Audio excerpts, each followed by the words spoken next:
नमस्कार।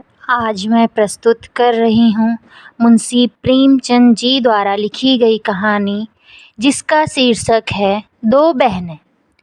दोनों बहनें 2 साल के बाद एक तीसरे नातेदार के घर मिली और खूब रो धो कर खुश हुई तो बड़ी बहन रूप कुमारी ने देखा कि छोटी बहन राम दुलारी सिर से पांव तक गहनों से लदी हुई है। कुछ उसका रंग खुल गया है, स्वभाव में कुछ गरिमा आ गई है और बातचीत करने में ज़्यादा चतुर हो गई है। कीमती बनारसी साड़ी और बेलदार उन्नावी मखमल के जम्पर ने उसके रूप को और भी चमका दिया। वही राम दुलारी लड़कपन में सिर के बाल खोले फूहड़ सी इधर उधर खेला करती थी। अंतिम बार रूप कुमारी ने उसे उसकी विवाह में देखा था 2 साल पहले। तब भी उसकी शक्ल सूरत में कुछ ज़्यादा अंतर न हुआ था।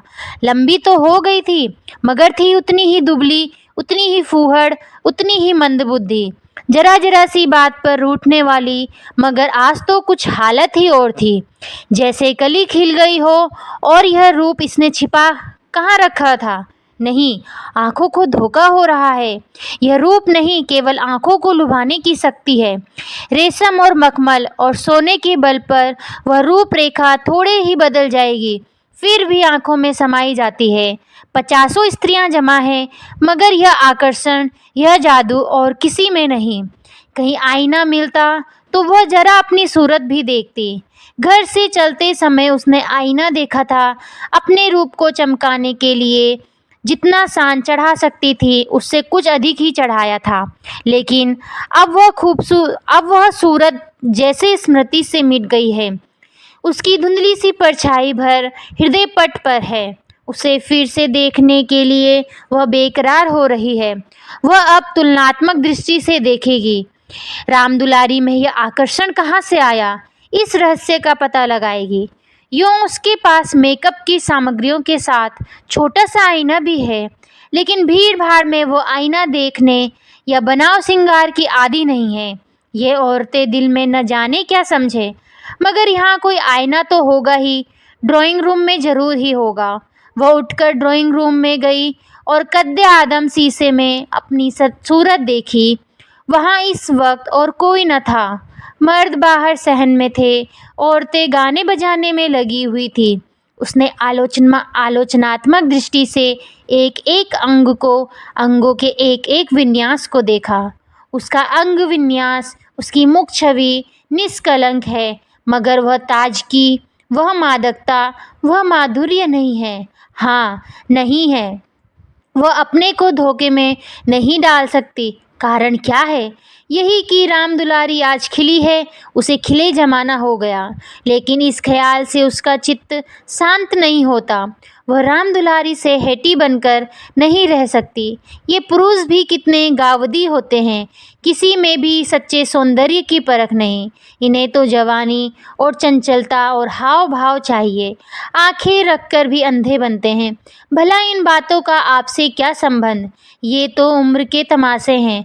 असली रूप तो वह है जो समय की परवाह न करे। उसके कपड़ों में राम दुलारी को खड़ा कर दो, फिर देखो यह सारा जादू कहाँ उड़ जाता है। चुड़ैल सी नजर आए, मगर इन अंधों को कौन समझाए।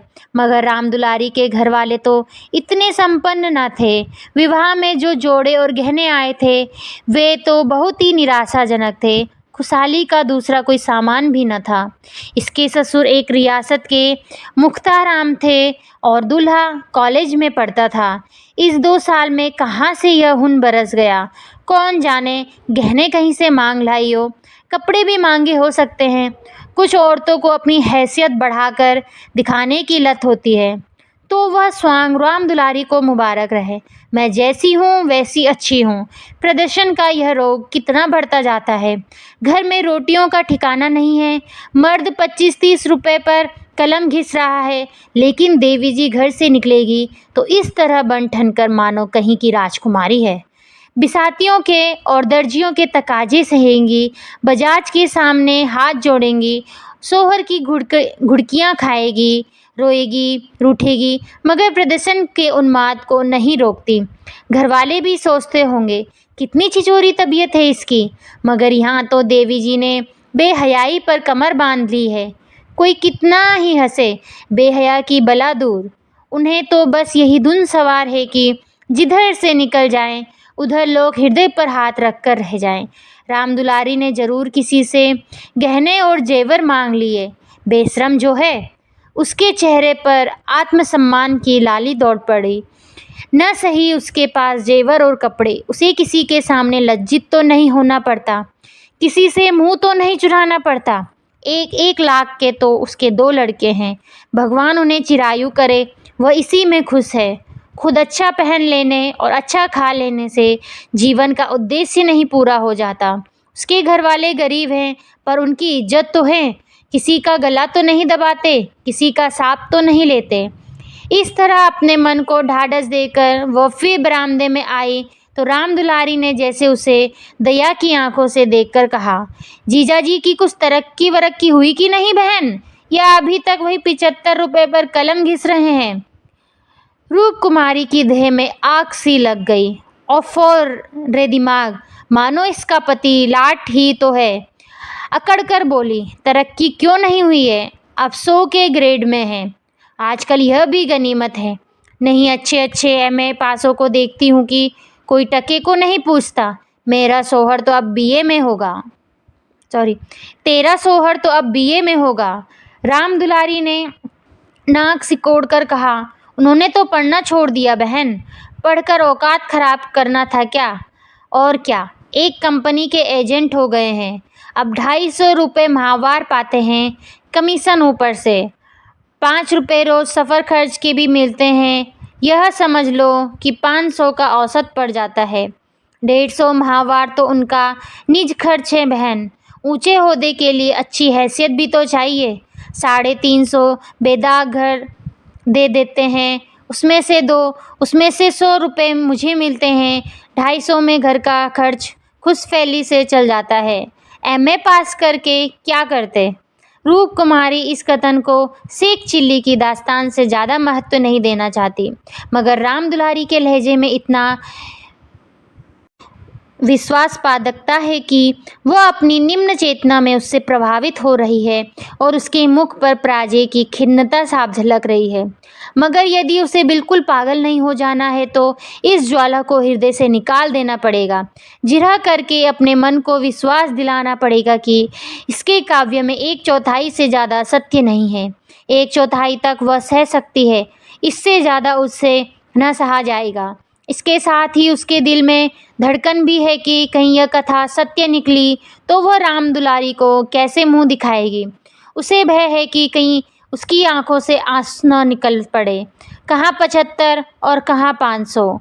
इतनी बड़ी रकम आत्मा की हत्या करके भी क्यों न मिले, फिर भी रूप कुमारी के लिए असह्य है। आत्मा का मूल्य अधिक से अधिक 100 रुपये हो सकता है, 500 किसी हालत में भी नहीं। उसने परिहास के भाव से पूछा, जब एजेंटी में इतना वेतन और भत्ता मिलता है तो ये सारे कॉलेज बंद क्यों नहीं हो जाते? हजारों लड़के क्यों अपनी ज़िंदगी खराब करते हैं? राम दुलारी बहन के खिसियाने पन का आनंद उठाती हुई बोली, बहन तुम यहाँ भूल कर रही हो। एमए तो सभी पास हो सकते हैं, मगर एजेंटी बिल्ले ही कर किसी को आ जाती है। यह तो ईश्वर की देन है। कोई ज़िंदगी भर पढ़ता रहे, मगर यह ज़रूरी नहीं कि वह अच्छा एजेंट भी हो जाए। रुपए पैदा करना दूसरी बात है, आलिम फाजिल जो जाना दूसरी बात।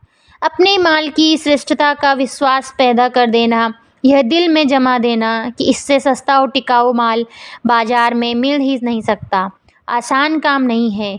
एक से एक घागों से उनका साबका पड़ता है। बड़े बड़े राजाओं और रईसों का मत फेरना पड़ता है, तब जाके कहीं माल बिकता है।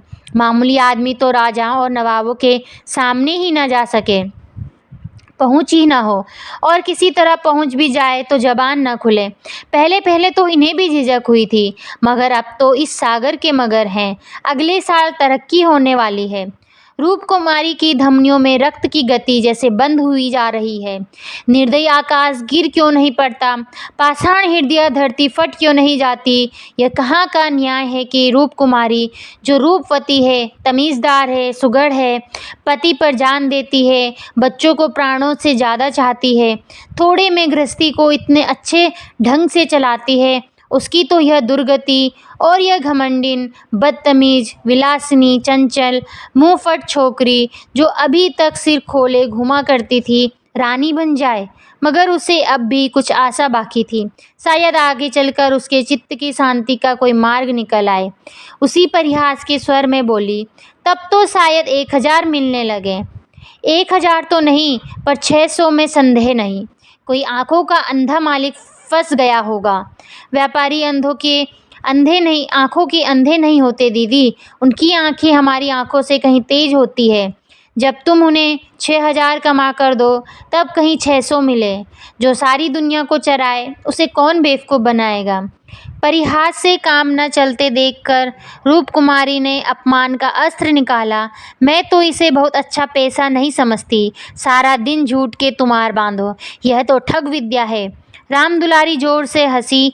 बहन, पर उसने पूरी विजय पाई थी। इस तरह तो जितने वकील बैरिस्टर हैं, सभी ठग विद्या करते हैं। अपने मुवक्किल के फ़ायदे के लिए उन्हें क्या नहीं करना पड़ता, झूठी शहादतें तक बनानी पड़ती है। मगर उन्हीं वकीलों और बैरिस्टरों को हम अपना लीडर कहते हैं। उन्हें अपनी कौमी सभाओं का प्रधान बनाते हैं, उनकी गाड़ियाँ खींचते हैं, उन पर फूलों और असरफियों की वर्षा करते हैं, उनकी नाम से सड़कें, प्रतिमाएं और संस्थाएं बनाते हैं। आजकल दुनिया पैसा देखती है। आजकल ही क्यों, हमेशा से धन की ही महिमा रही है। पैसे कैसे आए, यह कोई नहीं देखता। जो पैसे वाला है, उसकी पूजा होती है। जो अभागे हैं, अयोग्य हैं या भीरू हैं, वे आत्मा और सदाचार की दुहाई देकर अपने आंसू पोंछते हैं। नहीं, आत्मा और सदाचार को कौन पूछता है।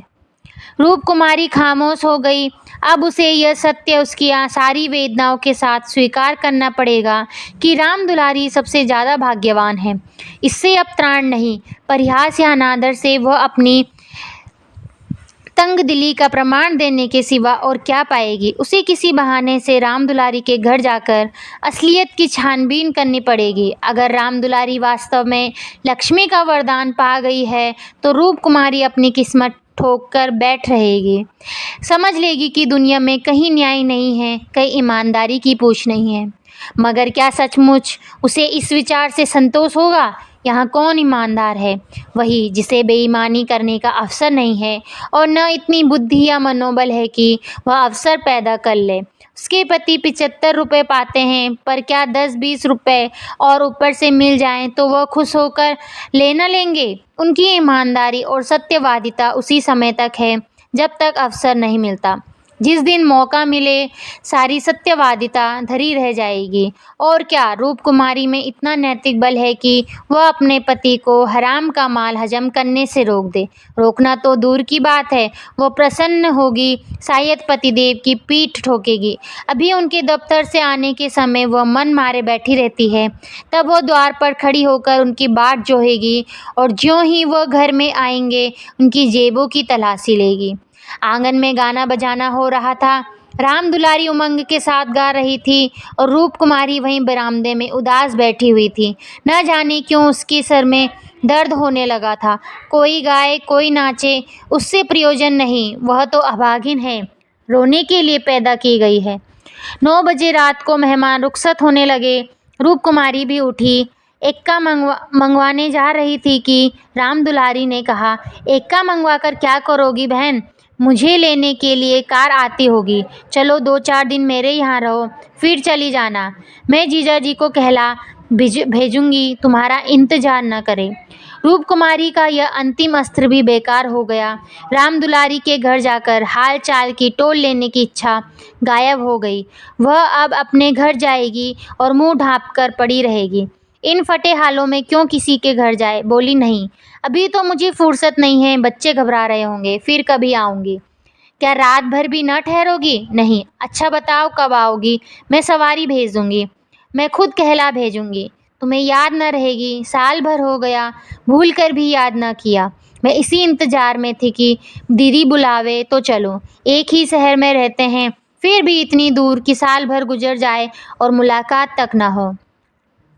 रूपकुमारी इसके सिवा और क्या कहे कि घर के कामों से छुट्टी नहीं मिलती। कई बार इससे इरादा किया कि दुलारी को बुलाए, मगर अवसर ही न मिला। सहसा रामदुलारी के पति मिस्टर गुरुसेवक ने आकर बड़ी साली को सलाम किया। बिल्कुल अंग्रेजी सज-धज, मुंह में चुरूट, कलाई पर सोने की घड़ी, आंखों पर सुनहरी ऐनक, जैसे कोई सिविलियन हो। चेहरे से जेहानत और शराफत बरस रही थी। वह इतना रूपवान और सजीला है, रूपकुमारी को अनुमान न था। कपड़े जैसे उसकी देह पर खिल रहे थे। आशीर्वाद देकर बोली, आज यहाँ न आती तो मुझसे मुलाकात क्या होती। गुरुसेवक हंसकर बोला, यह उल्टी शिकायत क्यों ना हो। कभी आपने बुलाया और मैं न गया। मैं नहीं जानती थी कि तुम अपने को मेहमान समझते हो, वह भी तो तुम्हारा ही घर है। राम दुलारी देख रही थी कि मन में उससे ईर्ष्या रखते हुए भी वह कितनी वाणी मधुर, कितनी स्निग्ध, कितनी अनुग्रह प्रार्थनी होती जा रही है। गुरु सेवक ने उदार मन से कहा, हाँ अब मान गया भाभी साहब, बेशक मेरी गलती है। इस दृष्टि से मैंने विचार नहीं किया था, मगर आज तो मेरे घर रहिए। नहीं, आज बिल्कुल अवकाश नहीं है, फिर कभी आऊँगी। लड़के घबरा रहे होंगे। राम दुलारी बोली, मैं कितना कह के हार गई, मानती ही नहीं। दोनों बहनें कार की पिछली सीट पर बैठी। गुरुसेवक ड्राइव करता हुआ चला। जरा देर में उसका मकान आ गया।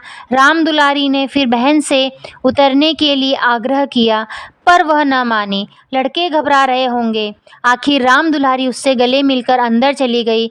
गुरुसेवक ने कार बढ़ाई। रूपकुमारी ने उड़ती हुई निगाह से राम दुलारी का मकान देखा और वह ठोस सत्य एक सलाखा की भांति उसके कलेजे में चुभ गया। कुछ दूर जाकर गुरुसेवक बोला, भाभी मैंने तो अपने लिए अच्छा रास्ता निकाल लिया। अगर 2-4 साल इसी तरह काम करता रहा तो आदमी बन जाऊंगा। रूपकुमारी ने सहानुभूति के साथ कहा, राम दुलारी ने मुझसे बताया था, भगवान करे जहाँ रहो खुश रहो, मगर जरा हाथ पैर संभाल के रहना। मैं मालिक की आंख बचाकर एक पैसा भी लेना पाप समझता हूँ भाभी। दौलत का मजा तो तभी है कि ईमान सलामत रहे।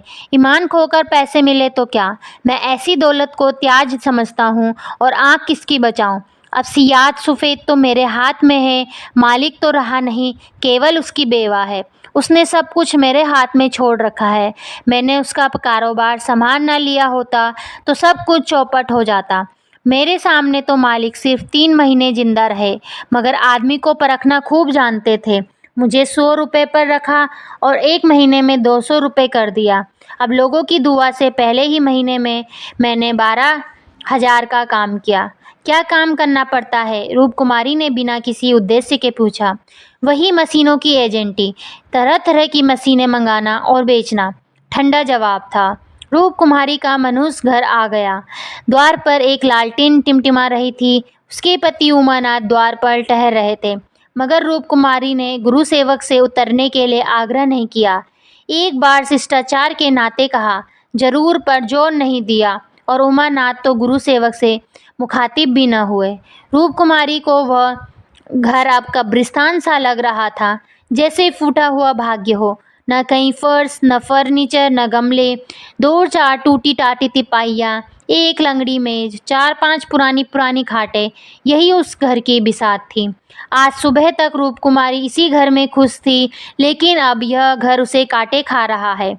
लड़के अम्मा अम्मा करके दौड़े, मगर उसने दोनों को झिड़क दिया। उसके सिर में दर्द है, वह किसी से न बोलेगी, कोई उसे न छेड़े। अभी घर में खाना नहीं पकाता कौन? लड़कों ने तो दूध पी लिया है, किंतु उमानाथ ने कुछ नहीं खाया। इसी इंतजार में थे कि रूपकुमारी आए तो पकाए। रूपकुमारी के सिर में दर्द है, मजबूर होकर बाजार से पोरियां लानी पड़ेंगी। रूपकुमारी ने तिरस्कार के स्वर में कहा, तुम अब तक मेरा इंतजार क्यों करते रहे? मैंने तो खाना पकाने की नौकरी नहीं लिखाई है, और जो रात को वहीं रह जाती। आखिर तुम कोई महाराजिन क्यों नहीं रख लेते? क्या जिंदगी भर मुझी को पिसते रहोगे? उमानाथ ने उसकी तरफ आहत विस्मय की आंखों से देखा। उसके बिगड़ने का कोई कारण उनकी समझ में न आया। रूपकुमारी से उन्होंने हमेशा निरापद सहयोग पाया है, निरापद ही नहीं, सहानुभूतिपूर्ण भी। उन्होंने कई बार उससे महाराजिन रख लेने का प्रस्ताव खुद किया था, पर उसने बराबर यही जवाब दिया था कि आखिर मैं बैठे बैठे क्या करूँगी, 4-5 रुपए का खर्च बढ़ाने से क्या फ़ायदा, यह पैसों तो बच्चों को मक्खन में खर्च होते हैं। और आज वो इतनी निर्ममता से उलाहना दे रही है जैसे गुस्से में भरी हो। अपनी सफाई देते हुए बोले, महाराजिन रखने के लिए तो मैंने खुद तुमसे कई बार कहा, तो लाकर रख क्यों ना दिया। मैं उसे निकाल देती तो कहते, हाँ यह गलती हुई।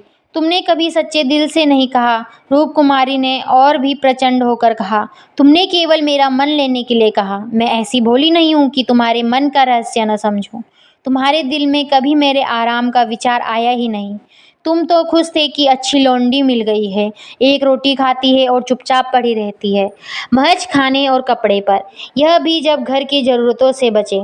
75 रुपया लाकर मेरे हाथ पर रख देते हो और सारी दुनिया का खर्च। मेरा दिल ही जानता है मुझे कितनी कतर व्योत करनी पड़ती है, क्या पहनूं और क्या ओढ़ूं। तुम्हारे साथ जिंदगी खराब हो गई है। संसार में ऐसे मर्द भी हैं जो स्त्री के लिए आसमान के तारे तोड़ सकते हैं। गुरु सेवक को ही देख लो, दूर क्यों जाओ, तुमसे कम पड़ा है, उम्र में तुमसे कहीं कम है, मगर 500 का महीना लाता है और राम दुलारी रानी बनी बैठी रहती है। तुम्हारे लिए यही 75 रुपये बहुत हैं। रान मान में ही मगन तुम नाहक मर्द हुए।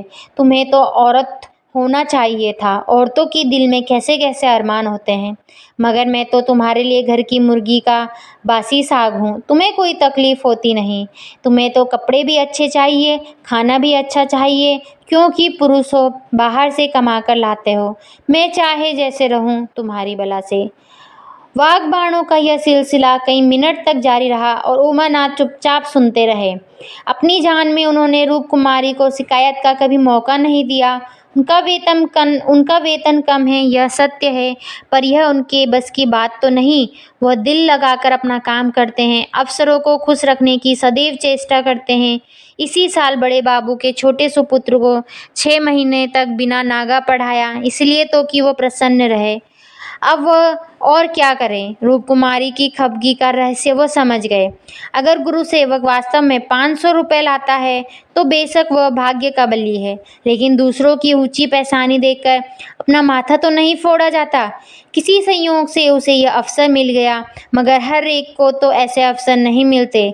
वह इसका पता लगाएंगे कि सचमुच उसे 500 ही मिलते हैं या महज डींग है। और मान लिया कि 500 मिलते हैं, तो क्या इससे रूप कुमारी को वह हक है कि वो उनको ताने दें और उन्हें जलीकटी सुनाए। अगर इसी तरह वह भी रूप कुमारी से ज़्यादा रूपवती और सुशीला रमणी को देखकर रूप कुमारी को कोसना शुरू करे तो कैसा हो। रूप कुमारी सुंदरी है, मृदुभाषिणी है, त्यागमयी है, लेकिन उससे बढ़कर सुंदरी, मृदुभाषिणी, त्यागमयी देवियों से दुनिया खाली नहीं है। तो क्या इस कारण वह रूप कुमारी का अनादर करें। एक समय था जब उनकी नज़रों में रूप कुमारी से ज़्यादा रूपवती रमणी संसार में न थी, लेकिन वह उन्माद कब का शांत हो गया। भावुकता के संसार से वास्तविकता जीवन में आए उन्हें एक युग बीत गया। अब तो विवाहित जीवन का उन्हें काफ़ी अनुभव हो गया है। एक को दूसरे के गुण दोष मालूम हो गए हैं। अब तो संतोष ही में उनका जीवन सुखी रह सकता है, मगर रूप कुमारी समझदार होकर भी इतनी मोटी सी बात नहीं समझती। फिर भी उन्हें रूप कुमारी से सहानुभूति ही हुई। वह उदार प्रकृति के आदमी थे और कल्पनाशील। उसकी कटी बातों का कुछ जवाब न दिया, शरबत की तरह पी गए। अपनी बहन के ठाठ देखकर एक क्षण के लिए रूप कुमारी के मन में ऐसे निराशाजनक, अन्यायपूर्ण, दुखद भावों का उठना बिल्कुल स्वाभाविक है। रूप कुमारी कोई सन्यासिनी नहीं, विरागिनी नहीं कि हर एक दशा में अविचलित रहे। इस तरह अपने मन को समझाकर उमानाथ ने गुरु सेवक के विषय में तहकीकात करने का संकल्प किया। 1 सप्ताह तक रूप कुमारी मानसिक अशांति की दशा में रही। बात बात पर झुंझलाती, लड़कों को डांटती, पति को कोसती, अपने नसीबों को रोती। घर का काम तो करना ही पड़ता था, लेकिन अब वो इस काम में उसे आनंद न आता था। बेगार सी टालती थी। घर की जिन पुरानी धुरानी चीज़ों से उसका आत्मीय संबंध सा हो गया था, जिनकी सफाई और सजावट में वो व्यस्त रहा करती थी, उनकी तरफ अब आंख उठाकर भी ना देखती। घर में एक ही खिदमतगार है था। उसने जब देखा बहूजी घर की तरफ से खुद ही लापरवाह है, तो उसे क्या गरज थी कि सफाई करता। जो चीज़ जहाँ पड़ी थी वहीं पड़ी रहती, कौन उठाकर ठिकाने से रखे। बच्चे माँ से बोलते डरते थे और उमानाथ तो उसके साय से भागते थे। जो कुछ सामने थाली में आ जाता उसे पेट में डाल देते और दफ्तर चले जाते। दफ्तर से लौटकर दोनों बच्चों को साथ ले लेते और कहीं घूमने निकल जाते। रूप कुमार जी से कुछ कहना बारूद में दिया सलाई लगाना था। हाँ, उनकी यह तहकीकात जारी थी। एक दिन उमानाथ दफ्तर से लौटे तो उनके पास गुरु सेवक भी थे। रूप कुमारी ने आज कई दिनों के बाद परिस्थिति से सहयोग कर लिया था और इस वक्त झाड़न लिए कुर्सियां और तिपाइयां साफ कर रही थी कि गुरु सेवक ने अंदर पहुंचकर सलाम किया। रूप कुमारी दिल में कट गई। उमानाथ पर ऐसा क्रोध आया कि उसका मुंह नोच ले। इन्हें लाकर यहाँ क्यों खड़ा कर दिया? न कहना न सुनना, बस बुला लाए। उसी इस दशा में देखकर गुरु सेवक दिल में क्या कहता होगा, मगर इन्हें अक्ल आई ही कब थी? वह अपना पर्दा ढांकती फिरती और आप उसे खोलते फिरते हैं। जरा भी लज्जा नहीं, जैसे बेहयाई का बाना पहन लिया है। बरबस उसका अपमान करते हैं, न जाने उसने क्या बिगाड़ा है। आशीर्वाद देकर कुशल समाचार पूछा और कुर्सी रख दी। गुरु सेवक ने बैठते हुए कहा, आज भाई साहब ने मेरी दावत की है। मैं उनकी दावत पर तो ना आता, लेकिन अब उन्होंने कहा तुम्हारी भाभी का कड़ा तगाजा है, तब मुझे समय निकालना पड़ा था। रूप कुमारी ने बात बनाई, घर का कलह छिपाना पड़ा। तुमसे उस दिन कुछ बातचीत न हो पाई, जी लगा हुआ था। गुरु सेवक ने कमरे के चारों तरफ नजर दौड़ाकर कहा, इस पिंजड़े में तो आप लोगों को बड़ी तकलीफ होती होगी। रूप कुमारी को ज्ञात हुआ यह युवक कितना सुरुचिहीन, कितना अरसिक है। दूसरों के मनोभावों का आदर करना जैसे जानता ही नहीं। इसे इतनी सी बात भी नहीं मालूम कि दुनिया में सभी भाग्यशाली नहीं होते। लाखों में एक ही कहीं भाग्यवान निकलता है, और उसे भाग्यवान ही क्यों कहा जाए। यहाँ बहुतों को दाना न मयस्सर हो, वहाँ थोड़े से आदमियों के भोग विलास में कौन सा सौभाग्य। जहाँ बहुत से आदमी भूखों मर रहे हो, वहाँ दो चार आदमी मोहन भोग उड़ाएं, तो यह उनकी बेहयाई और हृदयहीनता है, सौभाग्य कभी नहीं। कुछ चिढ़कर बोली, पिंजड़े में कटघरे में रहने से अच्छा है। पिंजड़े में निरीह पक्षी रहते हैं, कटघरा तो घातक जंतुओं का ही निवास स्थान है। गुरु सेवक शायद यह संकेत न समझ सका, बोला, मेरा तो इस घर में दम घुट जाए। मैं आपके लिए अपने घर के पास ही एक मकान ठीक करा दूंगा, खूब लंबा चौड़ा। आपसे कुछ किराया न लिया जाएगा। मकान हमारी मालकिन का है, मैं भी उसी के एक मकान में रहता हूँ। सैकड़ों मकान हैं उनके पास, सैकड़ों, सब मेरे अख्तियार में है। जिसे जो मकान चाहूँ दे दूँ, मेरे अख्तियार में है। किराया लूँ या ना लूँ, मैं आपके लिए सबसे अच्छा मकान ठीक करूँगा। मैं आपका बहुत अदब करता हूँ। रूप कुमारी समझ गई, महा से इस वक्त नशे में हैं, अभी यूं बहक रहे हैं। अब उसने गौर से देखा तो उनकी आंखें सिकुड़ गई थी, गाल कुछ फूल गए थे, जबान भी लड़खड़ाने लगी थी। एक जबान, खूबसूरत शरीफ चेहरा, कुछ ऐसा सेखीबाज और निर्लज हो गया कि उसे देखकर घृणा होती थी। उसने एक क्षण बाद फिर बहकना शुरू किया, मैं आपका बहुत करता हूँ। जी हाँ, आप मेरी बड़ी भाभी हैं, आपके लिए मेरी जान हाजिर है। आपके लिए यह मकान नहीं, 100 मकान तैयार है। मैं मिसेज लोहिया का मुख्तार हूँ, सब कुछ मेरे हाथ में है, सब कुछ। मैं जो कुछ कहता हूँ वह आंखें बंद करके मंजूर कर लेती है। मुझे अपना बेटा समझती है, मैं उनकी सारी जायदाद का मालिक हूँ। मिसेज लोहिया ने मुझे 20 रुपये पर रखा, 20 रुपये पर। वह बड़ा मालदार था, मगर किसी को नहीं मालूम उसकी दौलतें कहाँ से आती थी, किसी को नहीं, मेरे सिवा कोई नहीं जानता। वो खुफिया फरोश था, किसी से कहना नहीं। वो चोरी से कोकीन बेचता था, लाखों की आमदनी थी उसकी। अब वही व्यापार मैं करता हूँ। हर शहर में हमारे खुफिया एजेंट हैं। मिस्टर लोहिया ने मुझे इस फन में उस्ताद बना दिया। जी हाँ, मजाल नहीं कि मुझे कोई गिरफ्तार कर ले। बड़े बड़े अफसरों से ये मेरा याराना है। उनके मुंह में नोटों के पुलिंदे ठूस ठूस कर उनकी आवाज़ बंद कर देता हूँ, कोई चू नहीं कर सकता। दिन दहाड़े बेचता हूँ, हिसाब में लिखता हूँ, 1000 रिश्वत ही देता हूँ, 500 बाकी यारों का है। बेदरेग रुपए आते हैं और बेदरेग खर्च करता हूँ। बुढ़िया को तो राम नाम से मतलब है, 70 चूहे खा के अब हज करने चली है। कोई मेरा हाथ पकड़ने वाला नहीं, कोई बोलने वाला नहीं।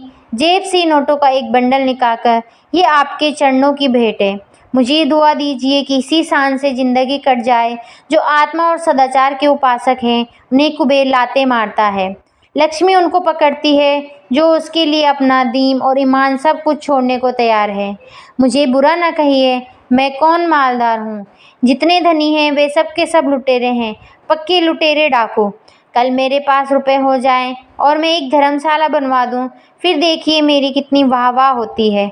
कौन पूछता है मुझे दौलत कहाँ से मिली? जिस महात्मा को कहिए बुलाकर उससे प्रशंसा करवा लूं। मिस्टर लोहिया को महात्माओं ने धर्मभूषण की उपाधि दी थी, इन स्वार्थी पेट बंदरों ने। उस बुढ़े को जिससे बड़ा कुकर्मी संसार में न होगा। यहाँ तो लूट है। एक वकील आधा घंटा बहस करके 500 मार लेता है, एक डॉक्टर जड़ा सा नस्तर लगाकर 1000 सीधा कर लेता है, एक जुआरी स्पेकुलेशन में एक एक दिन में लाखों का वारा न्यारा करता है। अगर उनकी आमदनी जायज़ है तो मेरी आमदनी भी जायज़ है। जी हाँ, जायज़ है। मेरी निगाह में बड़े से बड़े मालदार की भी कोई इज्जत नहीं। मैं जानता हूँ वह कितना बड़ा हथकंडेबाज है। यहाँ जो आदमी आंखों में धूल झोंक सके वही सफल है। गरीबों को लूटकर मालदार हो जाना समाज की पुरानी परिपाटी है। मैं भी वही करता हूँ जो दूसरे करते हैं। जीवन का उद्देश्य है ऐसा करना।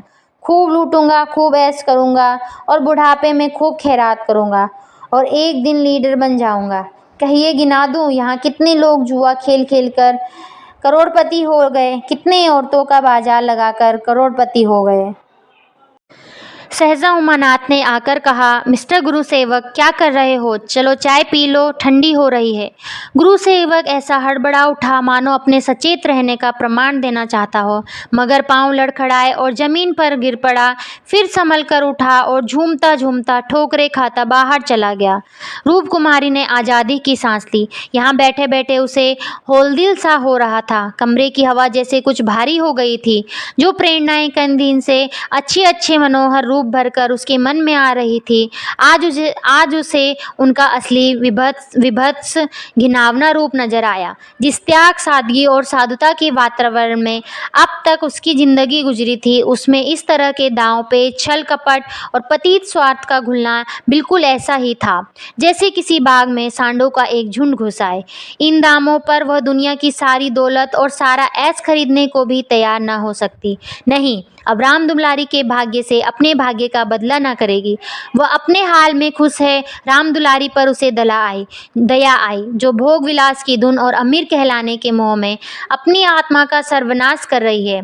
मगर वह बेचारी भी क्या करे, और गुरु सेवक का भी क्या दोष है? जिस समाज में दौलत पूछती है, जहाँ मनुष्य का मोल उसके बैंक अकाउंट और टीम टाम से आका जाता है, जहाँ पग पग पर प्रलोभनों का जाल बिछा हुआ है और समाज की कुव्यवस्था आदमी में ईर्ष्या, द्वेष, अपहरण और नीचता के भावों को उकसाती और उभारती रहती है, गुरु सेवक और राम दुलारी उस जाल में फंस जाएं, उसे प्रवाह में बह जाएं तो कोई अचरज नहीं। उसी वक्त उमानाथ ने आकर कहा, गुरु सेवक यहाँ बैठा बैठा क्या बहक रहा था? मैंने तो उसे विदा कर दिया। जी डरता था कहीं पुलिस उसके पीछे न लगी हो, नहीं तो मैं भी गेहूं के साथ घुन की तरह पिस जाऊं। रामकुमारी ने क्षमा प्रार्थी नेत्रों से उन्हें देखकर जवाब दिया। वही अपनी खुफिया फरोसी की डींग मार रहा था। मुझे भी मिसेज लोहिया से मिलने को कह गया। जी नहीं, आप अपनी कलरकी किए जाइए, इसी में हमारा कल्याण है।